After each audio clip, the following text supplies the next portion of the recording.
नित्यद्भुत अचल केवल ज्ञानधारी जे मुनी मन पर्यय ज्ञानधारक यती तपसी वागुणी दिव्यवधी ज्ञानधारक श्री ऋषीश्वर को नमो कल्याणकारी लोक में कर पूज वसुविधि को वमु कोष्ठस्थ धान्योपम कही अरु एक बीज कही प्रभो संभिन्न संश्रोतृपदानुसारी बुद्धिरुद्धि कही विभो ये चार रुद्धि धरयतीश्वर जगत जन मंगल करे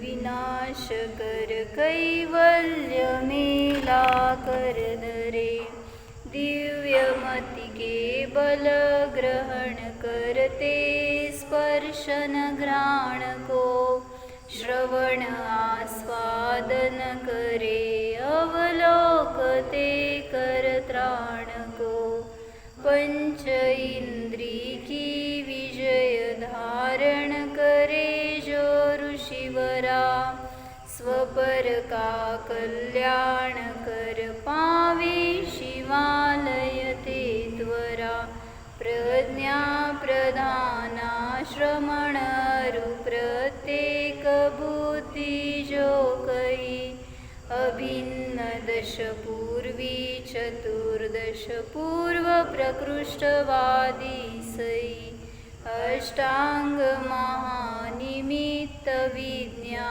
जगत का मंगल करे उनके चरण में अहर्निश दास अपना शिर धरे जंघावली अरुश्रेणी तंतु फलांबु बीजांकुर प्रसून रुद्धिचारण धारके मुनि करत आकाशी गमन स्वच्छंद करत विहार नभ में भव्य जन के पीरहर अन्न मेरा भी करे मैं शरण आया हूँ प्रभुवर।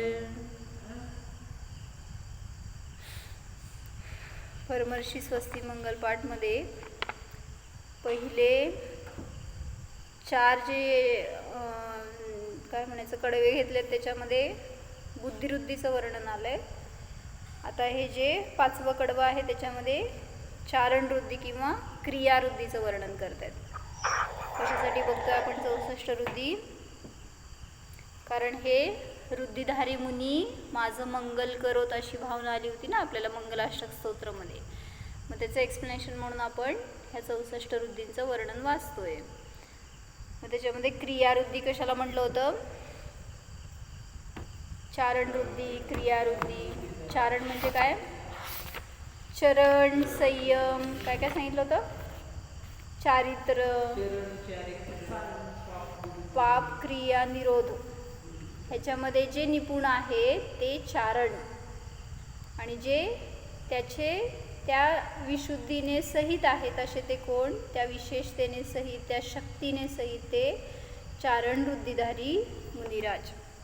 तर त्याचे किती भेद केले होते आपण? मूळ 2 भेद केले. चारण आणि आकाशगामी क्रियावृत्तीचे हे 2 भेद केले आणि त्या चारण वृत्तीचे 8 भेद केले होते. कुठले कुठले आता ते?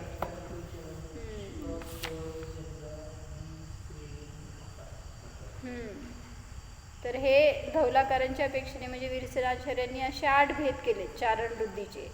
जलचारण, जंघाचारण, तंतुचारण, बीजचारण, आकाशचारण, श्रेणीचारण, फलचारण आणि पुष्पचारण.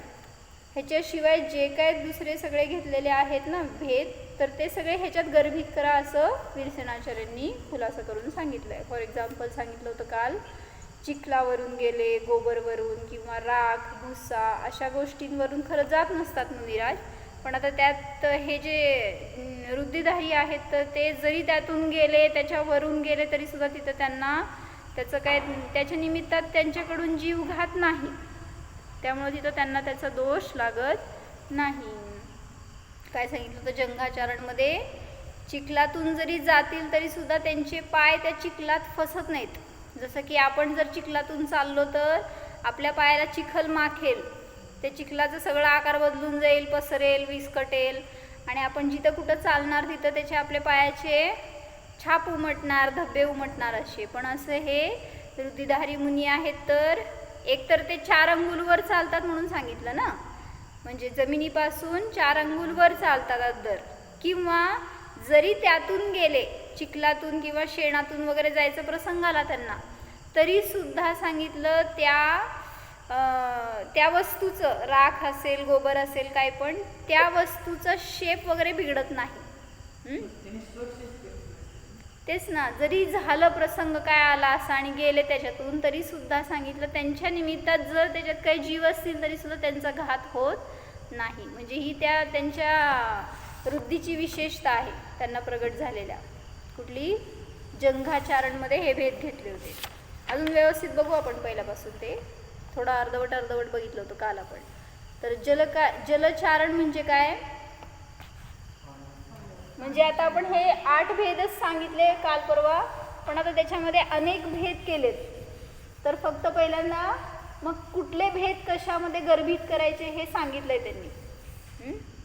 जसं की आता पहिलं घेतलं जलचारण म्हणजे काय होतं? जलचारण वृत्ती म्हणजे काय हो?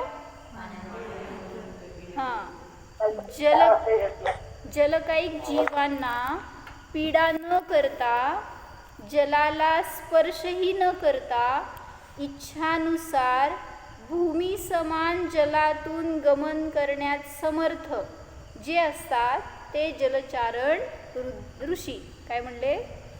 जलकायिक जीवांना किती सांगितलं होतं काल? एका थेंबामध्ये किती जीव असतात? एक अगाळीत पाण्याचा थेंब, त्याच्यामध्ये किती जीव?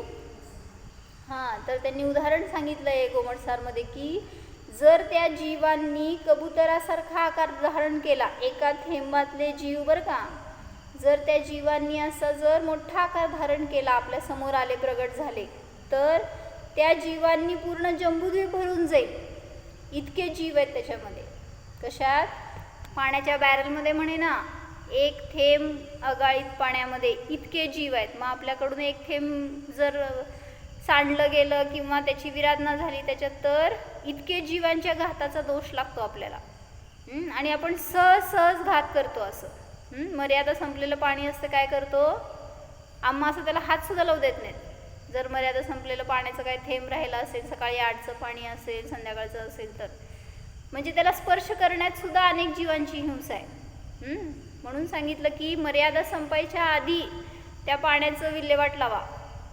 पाण्याचंच नाही असं आपण आता इथं जलचारण आहे म्हणून आहे, पण आपल्या संसारी जीवांना सगळ्याच बाबतीमध्ये जे काय तुम्ही खानपान करता ते सगळं खरकटं वगैरे, जर त्याची मर्यादा संपली तर त्याच्यामध्ये अनेक जीवांची उत्पत्ती आहे. आणि मग ते उत्पत्ती झाल्यावर त्याचं विल्हेवाट लावायचं म्हणजे त्या जीवांची हिंसा झाली आणि त्याचा दोष परत आपल्याला. म्हणून सांगितलं की इथं हे जे ऋषी आहेत हे त्यांच्या निमित्तात, त्यांच्या शरीराच्या निमित्तात कुठल्याही जीवांचा घात होत नाही, कोणालाही पीडा होत नाही. मग परत एकदा व्याख्या सांगू. जलचारण वृत्ती म्हणजे काय? तर जलकायिक जीवांना पीडाही न करता, जलाला स्पर्शही न करता, इच्छानुसार भूमी समान जलातून गमन करण्यात जे समर्थ असतात. म्हणजे त्या जलाला स्पर्श सुद्धा नाही होते, कारण 4 अंगुलवरून चालतात म्हणलं ना जमिनीच्या. इच्छानुसार भूमी समान जलातून गमन करण्याची शक्ती, सामर्थ्य. 3 गोष्टी घेतल्या. जलकायिक जीवांना पीडा होत नाही, जलाला स्पर्श करत नाहीत आणि जलातून जरी गेले तरी सुद्धा भूमी समान चालण्याची शक्ती प्राप्त झाली आहे.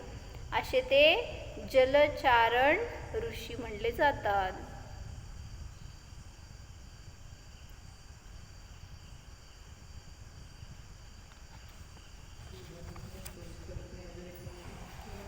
समान गमन करतात. म्हणजे आपण पाण्यावरनं चालताना कसे चालणार, पायावरत थोडंसं काय म्हणतात खोली बघत असं चालाल ना. जर नदीतून तुम्हाला पाठवलं तर एका तीरावरनं दुसऱ्या तीरावर जाणारच नाही आपण आतमध्ये.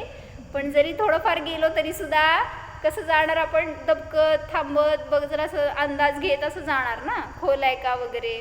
पण तसं नाही, जसं आपण जमिनीवर सहजतेने चालतो त्याप्रमाणे जलावरून म्हणा किंवा तर तसं हे ऋषी अंतर्गमन करतात, पण निर्धास्त. असं नाही की भीती कुठं तर खाली पडतोय का, जातोय का, खोल आहे का, काय नाही. कारण ते भूमी समान त्याच्यावरनं गमन करण्याची त्यांना शक्ती प्राप्त झाली आहे. मग या जलचारणमध्ये फक्त आपण जल घेतलो तर अजून काय काय घ्यायचं, तर त्यांनी सांगतायत की जे दवबिंदू असतात ना, काय म्हणायचं, दवबिंदूच म्हणतो की ओस, ओस म्हणते. दवबिंदूवरून सुद्धा चालायची शक्ती त्यांच्यामध्ये प्राप्त झाली आहे, ते सुद्धा जलचारणमध्ये घ्यायचे. तसंच सांगितलं जे पावसात पडणारे गारा असतात ना, ते गारा सुद्धा जलकायिक जीव आहेत बरं का. असं सांग, पावसाचं पाणी जसं सांगितलं पहिल्यांदा जीव आहे, दवबिंदू जीव आहे, तसं गारा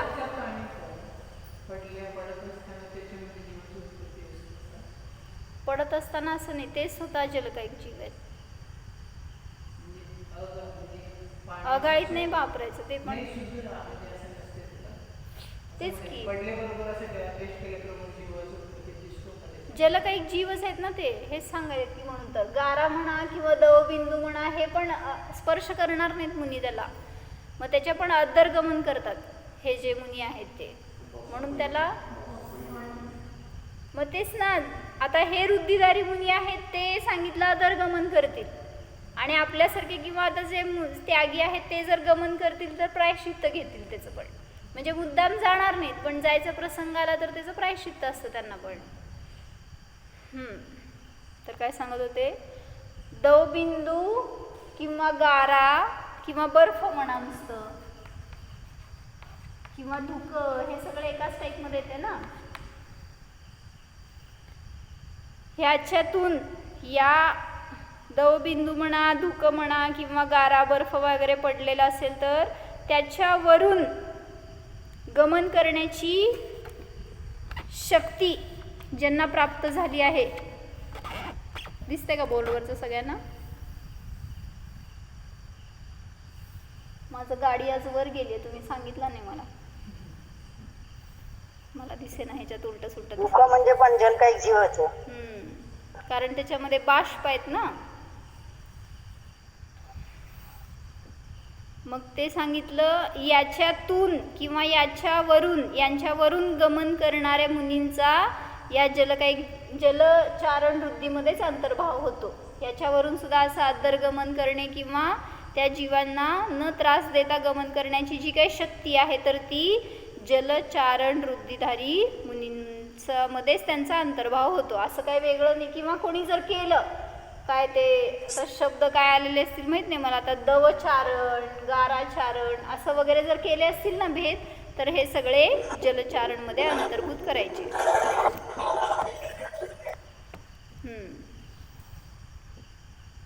कारण जलकायिक जीव परिहाराची कुशलता समान आहे. म्हणजे जसं इथं जलामध्ये असणाऱ्या जीवांची रक्षा ह्यांच्याकडून होतीये, तसंच सांगितलं या टाईपच्या गमनामध्ये सुद्धा जीवाच्या परिहाराचा निषेध येतोय. म्हणजे काय म्हणायचं, जीवांची इथं विराधना होत नाही, त्यामुळं त्यांना सगळ्यांना सुद्धा जलचारणमध्ये अंतर्भूत करायचं. म्हणून धौलामध्ये त्यांनी असे शब्द दिलेत, जीव परिहाराची कुशलता समान आहे.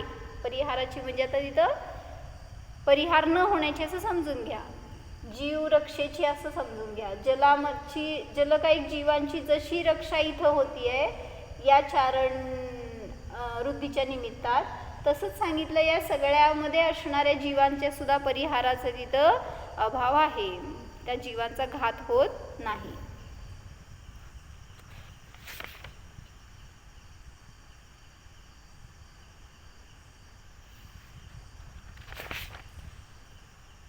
म्हणजे एका ठिकाणी हे वर्णन सगळं मिळत नाही, त्यामुळं अनेक ठिकाणी वाचल्यावर अनेक वेगवेगळ्या गोष्टी कळाल्या.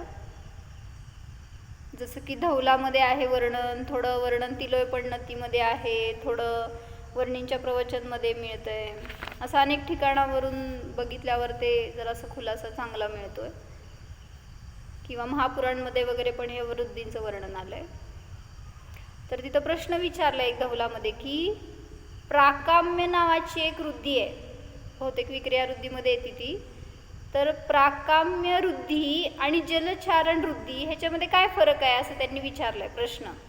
प्राकाम्य वृद्धी म्हणजे काय असतं की सघन पृथ्वी असेल, म्हणजे अशी भरीव पृथ्वी आहे किंवा मेरू पर्वत आहे. आता मेरू पर्वत मोकळा आहे का पोकळ आहे का? भरीव आहे ना, काय म्हणायचं, दगड पूर्ण गच्च भरलेले आहेत आतमध्ये, असं कोण मनुष्य प्रवेश करू शकत नाही. तर हे जे प्राकाम्य वृद्धिधारी मुनी आहेत त्यांचं सांगितलं सघन पृथ्वीतून असं जमिनीतून डायरेक्ट खाली असं म्हणा, ह्या फरशीतून असंच डायरेक्ट खाली, किंवा मेरू पर्वत किंवा समुद्र यातून पूर्ण शरीराने प्रवेश करण्याची शक्ती जिथं असते त्याला म्हणायचं प्राकाम्य वृद्धी. काय काय म्हटलं होते? सघन पृथ्वी, मेरू पर्वता समान सगळे पर्वत असे समजून घ्या, किंवा समुद्र याच्यातून शरीराने, संपूर्ण शरीराने गमन करण्याची शक्ती. असं नाही की हात घातलाय किंवा थोडंसं काहीतरी आपलं रूप पाठवलंय असं नाही, कठीण असं भिंतीतून आरपार म्हणा. हां, आता मेरू पर्वतातनं जातात म्हणजे मेरू पर्वत केवढा आहे? केवढा आहे मेरू पर्वत? हो रंजू काकी, मेरू पर्वतावर जाऊन आला, सांगा केवढा आहे? 1,00,000 योजन असं आहे की असं किती आहे? 10,000 योजन. 10,000 योजन त्याची नीव आहे खाली. मग असा 10,000 योजन आहे हा पर्वत खाली, आणि मग असा वर, असं म्हणजे आता ती भिंती समान आहे बरं का हा पर्वत असा असतो. तर त्यामुळं इतकं जास्त गमनाची काय म्हणायचं, अंतर इतकं जास्त आहे. समजून घ्या, एक समजा ही खोली अशी आहे ना, एवढ्या दगडातून, सघन दगडातून अशी जाण्याची त्यांची शक्ती, त्यांना म्हणलं प्राकाम्य वृद्धिधारी मुनी. मग हां, ते अप्रतिघात वृद्धी आहे, तिथं पण असंच आहे. आता वर्णन वाचायला पाहिजे, मी पण अजून नाही वाचलं पूर्ण, बघू तिथं काय येत आहे. फक्त त्यांनी इथं का प्रश्न विचारलाय, समुद्रातून गमन करण्याची शक्ती सांगितलंय ना, मग त्यांनी विचारलंय जलचारण आणि या प्राकाम्यामध्ये काय फरक आहे. तर सांगितलं इथं फक्त गमनाची शक्ती विशेषता आहे, पण जे चारण वृद्धिधारी मुनी आहेत त्यांच्या शरीराच्या निमित्तात जीव घात होत नाही, एवढं त्यांच्यामध्ये विशेषता आहे. या प्राकाम्य वृद्धिधारी मुनींमध्ये अशी परिहाराची कुशलता वगैरे नसते. हां, होणार नाही असं तिथं नाही. तर इथं चारण मुनींच्या निमित्तामध्ये तेवढी विशेषता आहे की जरी ते त्याच्यातून वगैरे गेले तरी सुद्धा तिथं जीवघात त्यांच्या निमित्तामध्ये होणार नाही.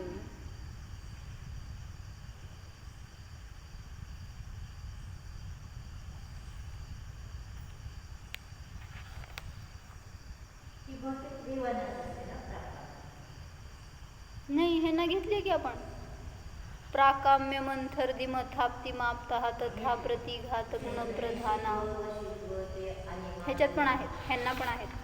64 वृद्धीमध्ये पण येतात ते वृद्धी. अनेक वृद्धी आहेत ज्या की त्यांना पण आहेत आणि यांना पण, आकाशगामिनी टाईप वगैरे अशा अनेक वृद्धी देवांना पण आहेत. पण वृद्धी त्यांचं नाव सामान्य वृद्धी असं नाव दिलेलं आहे. पण ही जी काय म्हणतात गुणप्रत्ययरूप वृद्धी म्हणा किंवा विशेषतेने शक्तिविशेषाने प्राप्त झालेली अशी ही वृद्धी ही फक्त मुनिराजांनाच असते, इतरांना कोणाला अशी वृद्धी नाही. त्याला तुम्ही विशेषता म्हणा, अक्षयोपशम म्हणा, नाहीतर शक्ती म्हणा नुसती, ते वेगळं झालं. पण मुनींसारखी वृद्धी इतरांना नसते.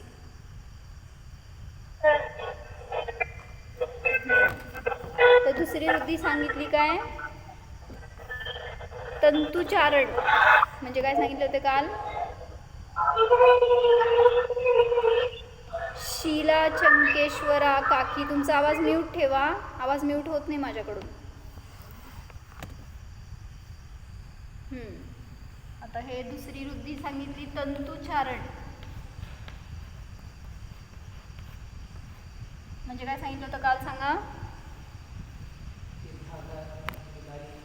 हां तर सांगितलं जे काय कोळी वगैरे असतील ना, मकडी असं त्यांनी शब्द घेतलाय. ह्याच्यामध्ये पण खूप जणांना अंतर्भूत केलंय. फक्त एक पहिल्यांदा सामान्य समजण्यासाठी की कोळ्याचं जे काय म्हणायचं आता, जाळं असं नाही, एक धागा त्याचा. जाळं म्हटलं तरी सुद्धा लय झालं मोठा स्पेस ज्याच्यावरून चालायला जागा आहे असं म्हणतो आपण. पण एक धागा त्याचा किती बारीक असेल, दोऱ्यासारखं समजून घ्या, दोऱ्यापेक्षा सुद्धा कमी आहे असं. कोळ्याच्या त्या काय म्हणायचं त्याच्या तोंडातल्या तंतू म्हणा. हां चला, तुम्हाला समजलं तर बरं झालं. तंतुचारण म्हणजे काय घेतलं की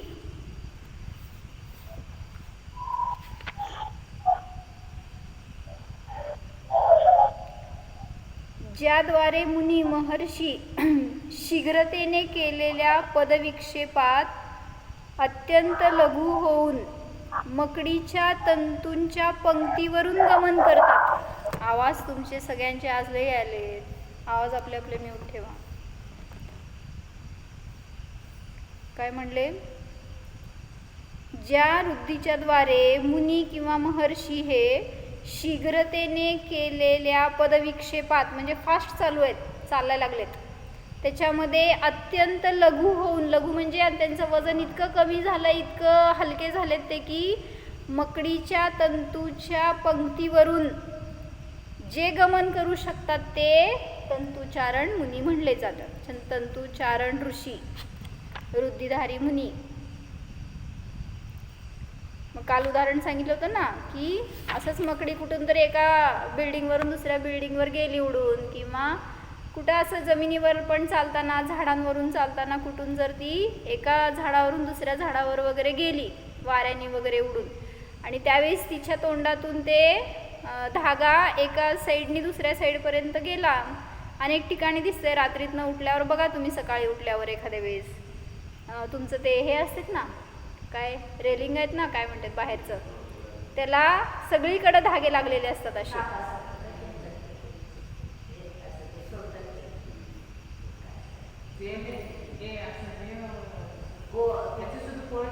धागे हो, साधे धागे म्हणा, जाळ्या म्हणा, जाळ्या तुमच्या जाऊ देत.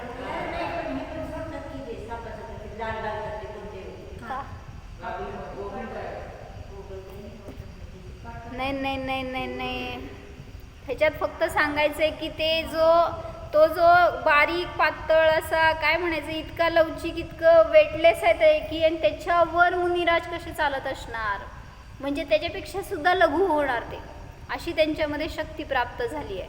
मग अशा त्या तंतूंवरून चालण्याची शक्तीचं सामर्थ्य ज्यांना प्राप्त झालंय ते कोण, तंतुचारण वृद्धिधारी मुनी. तर ह्याच्यामध्ये त्यांनी अनेकांना कसं अंतर्भूत केलंय,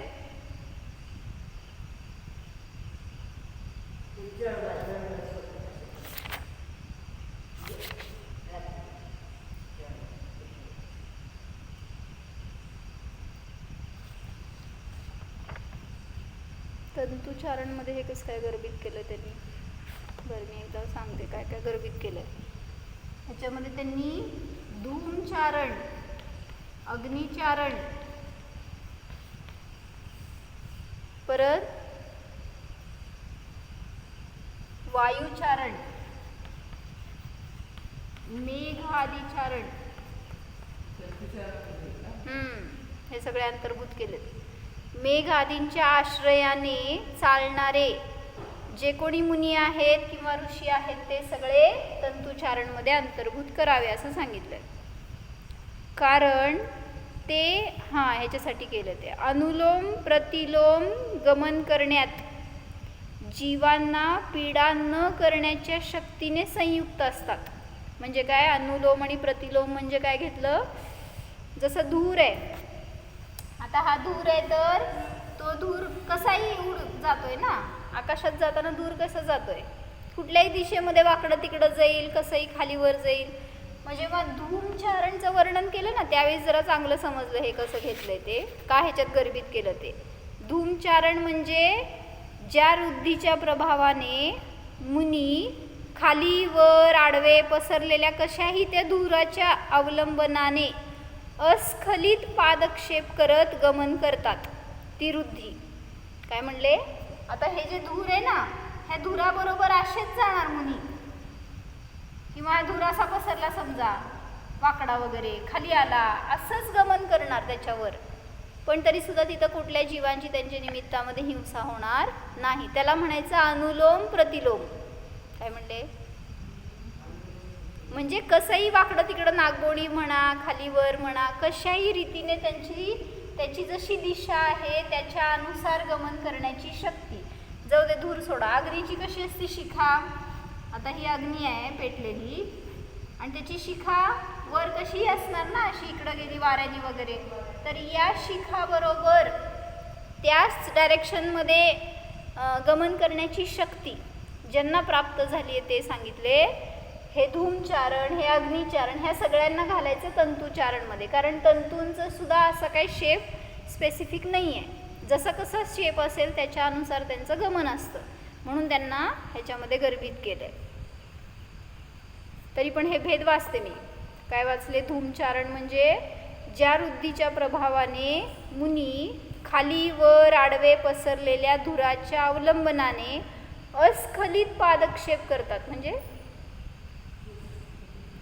दबकत थडकत थांबत असं नाही, कुठं तर धडपडत असं नाही, अस्खलित सहजतेने जसं तुम्ही गमन करताय तसं जमिनीवर, तसं ते अस्खलित रूपाने जिथं गमन करतात ती धूमचारण वृद्धी म्हणली.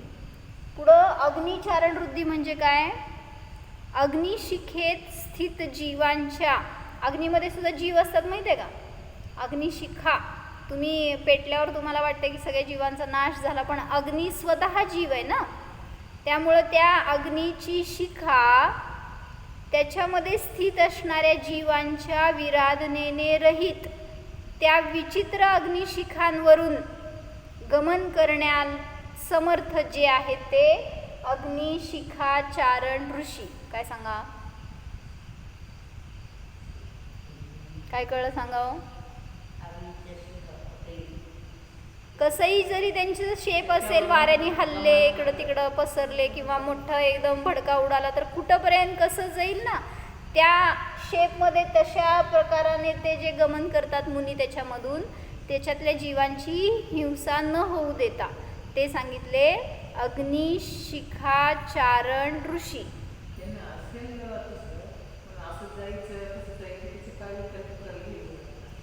तसं नाही, आता ते काय म्हणायचं गमन करायला, आता काय म्हणायचं, अरिहंत कसं गमन करते, तो समोश्रण घेऊन इकडं तिकडं फिरतेत की का जाते तिकडं इकडं,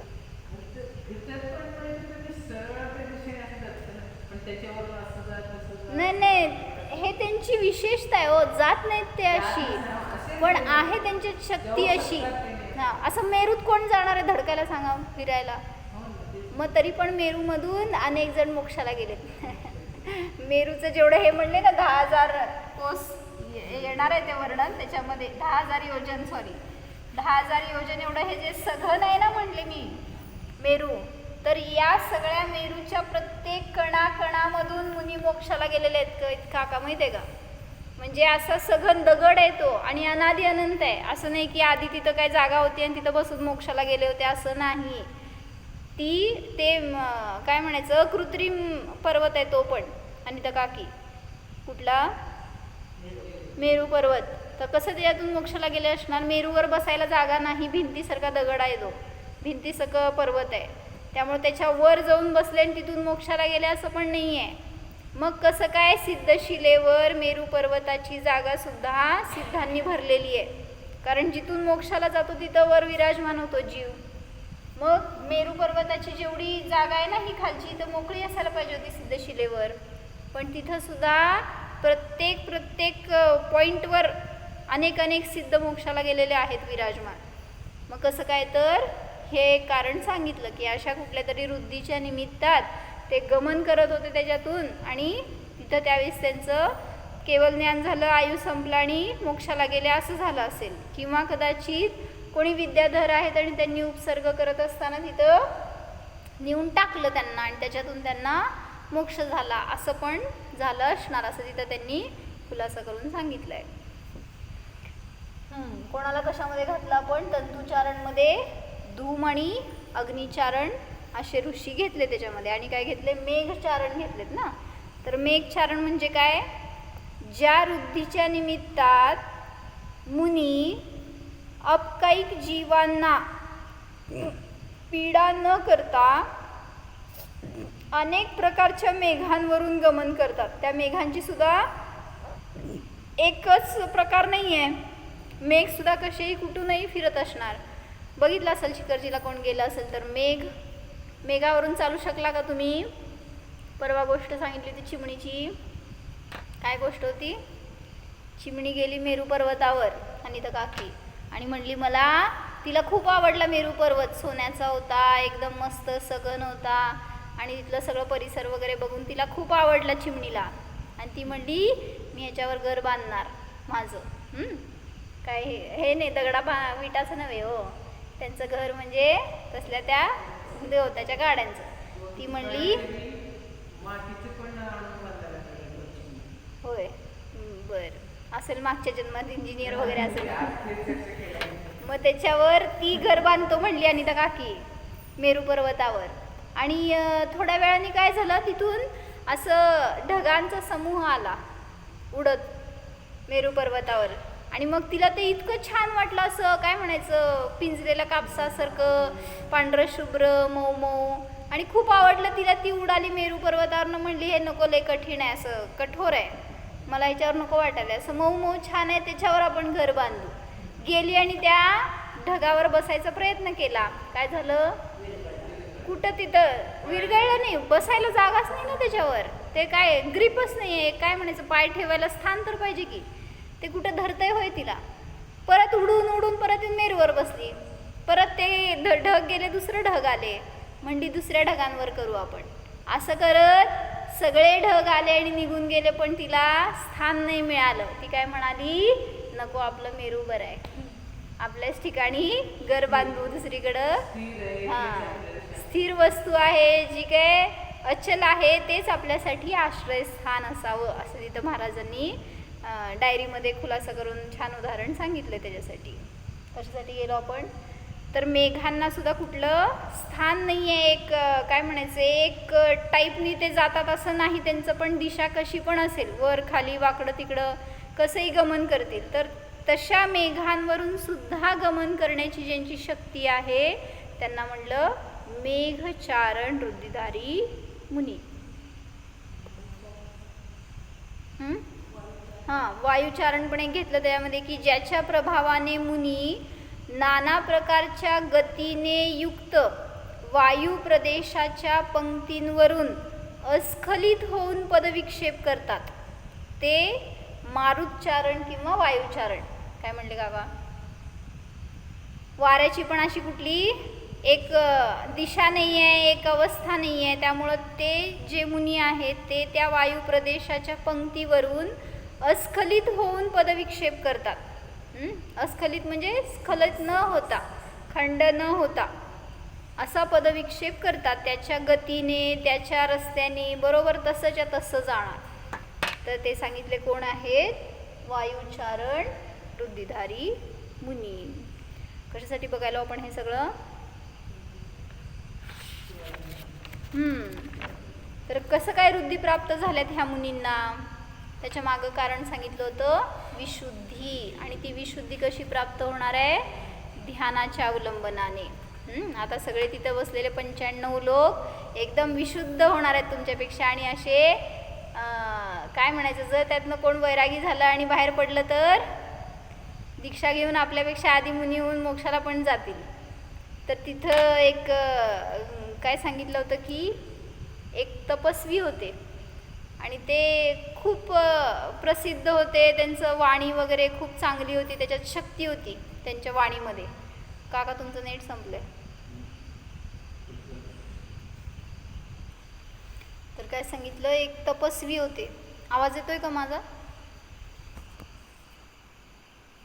हॅलो. आता येतोय. इतके वेळ नव्हता आला. हां, इतके वेळ तुम्ही अदृश्य झाला होता.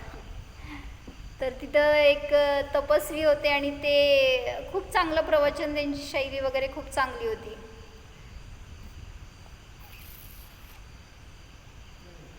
म्हटलं की ते तपस्वी होते आणि ते चांगलं प्रवचन शैली वगैरे होती त्यांची, त्यामुळं त्यांना अनेक ठिकाणी असं बोलवायचे प्रवचनला या असं वगैरे.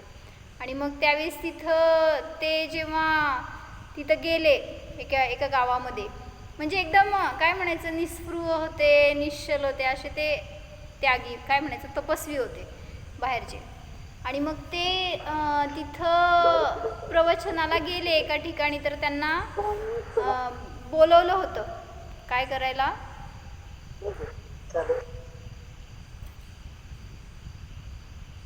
प्रवचन करण्यासाठी बोलवलं होतं. तर ते जेव्हा सभा भरली होती तर ती 100 लोक होते तिथं, 100पेक्षा जास्त लोक होती अशी. आणि मग सगळेजण असं वाट बघतायत की कधी येतात कधी येतात. टाईम होऊन गेलं होतं पण तरीसुद्धा आले नव्हते अजून. आणि मग ते आले त्यांच्या वेळेवर. आल्यावर तिथं बघितलं तर ते तपस्वी आले, बसले आणि निघून गेले. काय सांगितलंच नाही त्यांनी. मग आता ते लोक विचार करायला लागले, असं का ह्यांचं, का नाही काय बोलले.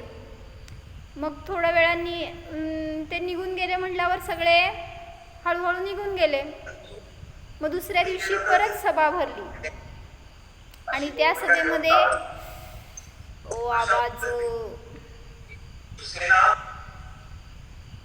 त्या दिवशी सभेमध्ये परत सगळे आले. पण यावेळेस काय झालं, कमी लोक आले. कारण काल काय केलं होतं, तपस्वींनी येऊन काही न बोलता निघून गेले होते, त्यामुळं आज 100चे 80 झाले होते. म्हणले की तपस्वी काय बोलत नाहीत आणि नको जायला, असं म्हणून ते 80 जण आले, बसले. पण आज पण तपस्वी उशिरा आले आणि काय न बोलता आज पण निघून गेले. आता असं उत्कंठा आपली वाढते की नाही, का असं. मग तिथं परत कोण विचारणार तिथं ते साधूंना, असं का करताय तुम्ही. मग तिसऱ्या दिवशी परत अरेंज केली त्यांनी सभा. आणि मग त्या दिवशी सुद्धा ते साधू आले आणि सगळीकडं बघितले आणि निघून गेले. असं का हो. आता मात्र सगळे लोक त्याच्यामध्ये थोडे थोडे क्रोधी व्हायला लागले. पण साधूवर क्रोध कसं काढायचा, त्यामुळं गपचूप क्रोधी झाले आणि निघून गेले. दुसऱ्या दिवशी आले नाहीत. परत संख्या घटत गेली. 100चे 80 झाले, 80चे 50 झाले, 50चे आज 30 झाले होते. मग त्या माणसांना समोर बसलेल्या सगळ्यांना इरिटेशन व्हायला लागलं की असं का करायला लागलेत साधू, आम्ही इतकं महत्त्वाचं सगळं काम सोडून इथं प्रवचनाला येतो आणि ह्यांनी आम्हाला काहीच नाही सांगत आहेत, मग इथं यायला नको. असं म्हणत म्हणत त्या 30चे सुद्धा शेवटच्या दिवशी 15 जण झाले. आणि मग आज साधू आले आणि पाटावर बसले. काय त्यांच्या डायसवर इथं काय त्यांना अरेंज केलं होतं त्याच्यावर बसले.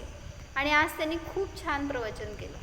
इतकं छान सांगितलं, इतकं व्यवस्थित प्रवचन केलं, इतकं मस्त संबोधन केलं सगळ्यांना की असलेले सगळे 15 जण त्यांचे खरे शिष्य बनले.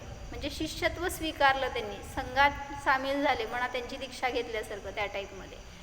आणि ते त्यांच्याबरोबर कायम आता राहून शिकू लागले. जिथं जाईल तिथं प्रचार प्रसार करणं, प्रभावना करणं, असं त्यांच्याबरोबरच ते सगळे 15 जण फिरू लागले. मग आता या 15 मधल्या एकांनी हिंमत केली आणि विचारलं, तुम्हाला पण असं वाटतं की नाही, का असं केलं गुरूंनी तसं.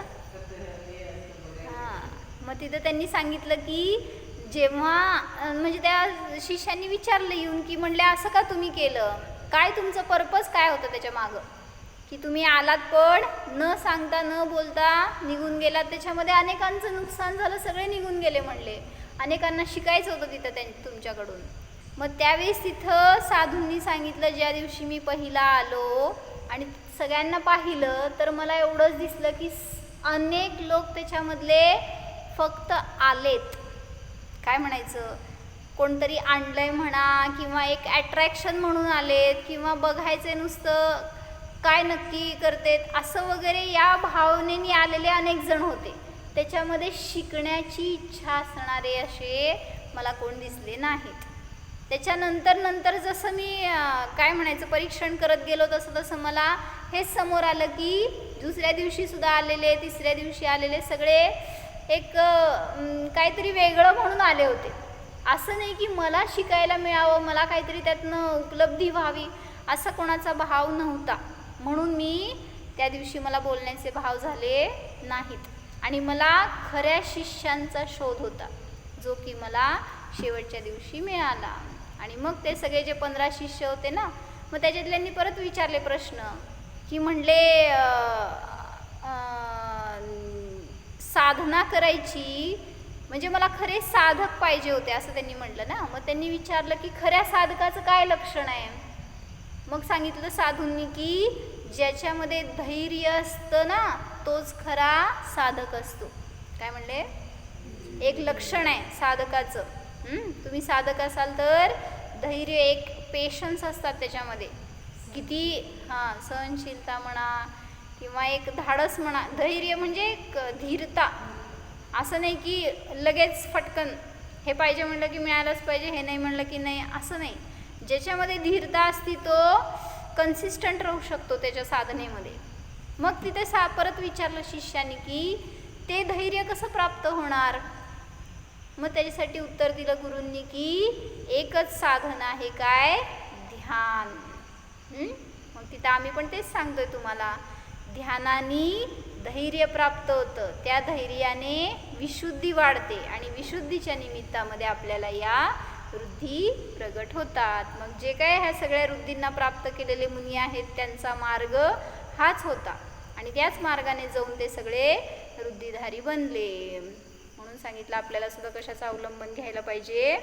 ध्यान शिबिराला नाही बसलो तरी सुद्धा एक दिवस जाऊन ध्यानाचा लाभ घ्या. बाहेरून बसायची सोय आहे सगळ्यांना, त्यामुळे तिथं कसंही बसा पण ध्यान करण्याशी मतलब आहे. आपल्याला घरात बसून इतकं ध्यान होणार नाही, पण ते वातावरण असं तयार झालंय ना आज तिथं सगळ्यांची विशुद्धी आहे, असं एक मस्त नातेपुते पूर्ण विशुद्ध झालं असेल असं माहिती आहे का.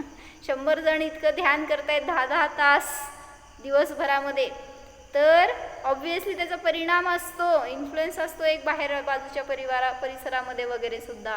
त्यामुळं तुम्ही जाऊन बसलात तरी सुद्धा तुम्हाला त्याच्यामध्ये आनंद येईल, त्या ध्यानामध्ये लय लागेल, एक उपयोग लागेल. असं अशा ठिकाणी जाऊन जरा लाभ घ्यायचा असतो. नाहीतर आपण अनेक कार्यक्रमाला कुठं तर काय गृहप्रवेशला जा, कुठं लग्नाला जा, कुठल्या तर फंक्शनला जा, असं जातोच इकडं तिकडं. त्याच्यापेक्षा अशा ठिकाणी जावं आणि धर्मलाभ घ्या. 2 तास काढायचे फक्त सकाळी 8 ते 10 आणि यायचं जायचे तुमचे मागचे पुढचे तेवढं मिळवा. तरी सुद्धा घरात बसून मिळते की तुम्हाला त्या मोबाईलवर, पण तशी विशुद्धी राहत नसते, तसं वातावरण नसतं, त्यामुळं उपयोग लागत नाही. म्हणून एक दिवस का असे ना तिथं जाऊन लाभ घ्या. ज्याला कोणाला चान्स मिळाला नाही त्यांनी असं मिळवू शकता तुम्ही. त्यामुळं तुम्ही पण ध्यान करा आणि स्वतःला जाणा. ओम जाणा. हा मी विशुद्ध ज्ञानदर्शन स्वरूपी जीव आहे. आपल्या अनंत शक्तिशाली स्वभावाला जाणा. या स्वभावामध्ये अनंत सामर्थ्य आहे. अनंत वृद्धींचा मी धारी आहे.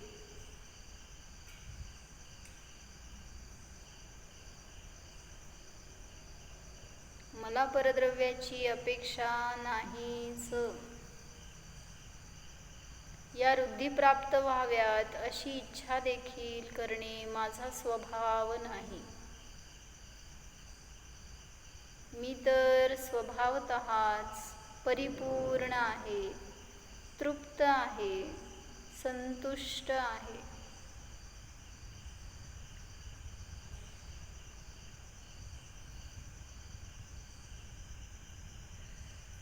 परितावस्थस्वरूपोऽहम् सम्पूर्णस्वरूपोऽहम्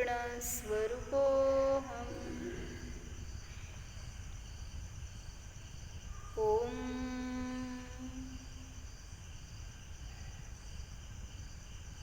विसर्जन। नमो